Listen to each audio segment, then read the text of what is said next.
바리새인들은 예수님을 시기하면서도 예루살렘 성경을 하나님의 나라의 실현으로 보긴 한 듯합니다. 다만 그들이 애국심에 따라서 군사적 메시아냐 아니냐에 대한 관심만 가졌던 것으로 우리는 보게 됩니다. 그에 대하여서 예수님께서는요, 바로 정정해 주시면서 하나님 나라는 보이는 것이 아니다, 볼 수 있는 것도 아니다, 여기 있다 저기 있다 못한다 라고 그렇게 오늘 내용에서 교훈하신 것을 보게 됩니다.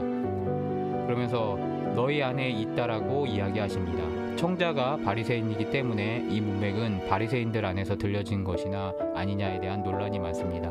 아마도 이 대화 중에 바리새인들 외에 예수님에 대한 믿음을 가지고 쫓고 있었던 사람들 모두 대상으로 너희 안에 있다라고 그렇게 해석하면 될 것 같습니다. 마음은 결국 믿음의 영역임을 이야기하시는 것입니다. 썩어진 육신을 위하여서 승리하시려고 하시는 것이 아니라 영원한 하나님 나라를 보며 누군가 믿기만 하면 참가할 수 있는 보편적인 방법으로 하나님 나라의 구원이 이루어지고 있음을 이야기하고 계시는 것입니다. 이 바리새인들은 하나님의 나라가 예수님의 인격적인 그런 사역을 통하여서 점진적으로 이루어진다는 사실을 인지하지 못하고 있었던 것을 지적받게 됩니다. 우리는 종말, 하나님 나라, 복, 치유 등등에 대하여서 바리새인적인 인식을 갖고 있지 않는지 이 시간 돌아봐야 합니다. 이 모든 것이 교회를 출석하는 즉시 왜 일어나지 않는지, 혹은 우리가 언제까지 기다려야 하는지, 그것에 대한 의심이 쌓여있지 않은지 돌아봐야 한다는 것입니다. 이미 우리가 믿는 즉시 우리 안에 이루어져 있으며 우리가 믿음의 눈과 방향과 시각을 바꾸지 않으면 결국 바리새인들처럼 잘못된 시각을 가지고 지옥을 향해 가는데도 자신이 아브라함의 아들인 것으로 아브라함을 아버지로 부르는 그런 허위의식에 차 있게 된다는 것을 우리는 계속하여서 돌아봐야 합니다. 그리고 다음으로 재림에 대한 이야기로 넘어가십니다. 인자의 날은 번개처럼 임한다라고 그렇게 이야기하시면서 예측 불허를 언급하십니다.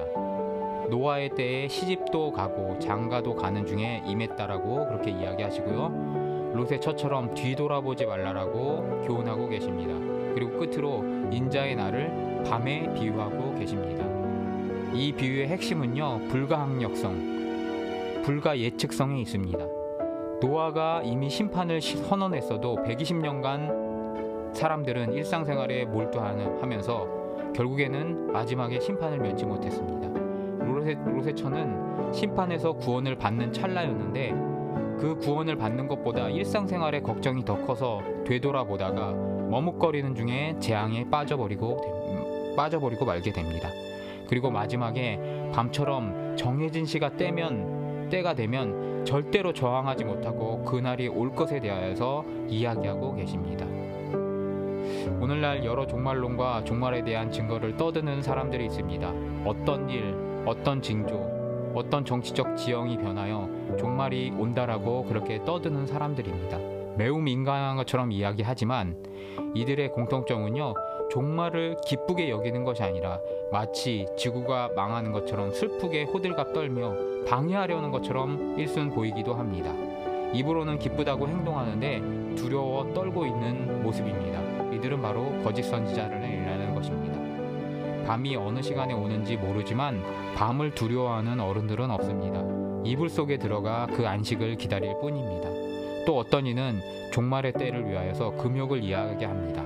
그러면서 노아의 때에 시집가고 장가갔던 것처럼 그렇게 하지 말고 낙태하고 제산을 바치고 수도원 생활처럼 하면서 기다리지 않으면 놓칠 것처럼 선동하는 그런 거짓 선지자들도 우리는 보아왔습니다.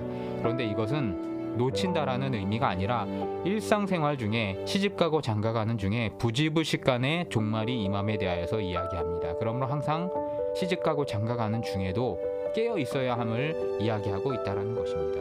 롯의 처처럼 일상의 얽매여서 심판을 심판으로 받아들이지 못하면 그 화에 휘말려 들어감을 교훈하고 계신 장면입니다. 사랑하는 성도 여러분, 종말은 옵니다. 반드시 옵니다. 그러나 우리는 두려워할 필요가 없습니다. 우리는 주님이 명령하신 일을 믿음을 따라서 하기만 하면 됩니다. 그것이 순교이면 순교하면 되고, 주님 앞에 나아가라고 하면 나가면 되는 거고, 예수를 증거하는 일이면 증거하다가 나아가면 됩니다. 여기 있다 저기 있다 라고 이야기하는 것은 아무 의미 없다라고 예수 그리스도께서는 얘기하고 계십니다. 오늘 이 음성에 귀 기울이시는 우리 성도 여러분 되시기를 주님의 이름으로 축복하고 축원합니다.